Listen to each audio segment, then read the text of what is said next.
ابو موسیٰ اشعری رضی اللہ تعالیٰ عنہ سے روایت ہے کہ نبی کریم صلی اللہ تعالیٰ علیہ وسلم ایک باغ بیرہ عریس کے اندر جو ہے وہ تشریف لے گئے، اور حضور نے مجھے وہاں پر دربان ٹھہرا دیا اور فرمایا کہ میری اجازت کے بغیر کسی کو بھی اندر نہ آنے دینا۔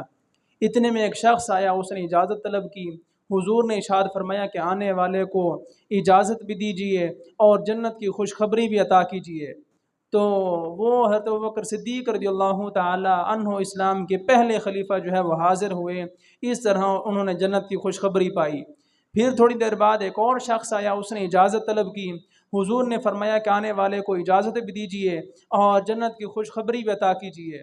تو وہ اسلام کے دوسرے خلیفہ حضرت عمر فاروق رضی اللہ تعالی عنہ تھے، جنہوں نے جنت کی خوشخبری جو ہے وہ حضور سے پائی۔ اتنے میں ایک تیسرا شخص جو ہے وہ حاضر ہوا اور اس نے جو ہے وہ اجازت طلب کی۔ حضور نے کچھ دیر توقف فرمایا، پھر ارشاد فرمایا کہ آنے والے کو اجازت بھی دیجیے اور دنیا میں ایک عظیم مصیبت کے بعد، آزمائش کے بعد جنت کی خوشخبری بھی عطا کیجیے کہ انہیں جنت بھی نصیب ہوگی۔ اور وہ آنے والے اسلام کے تیسرے خلیفہ حضرت عثمان غنی رضی اللہ تعالی عنہ تھے۔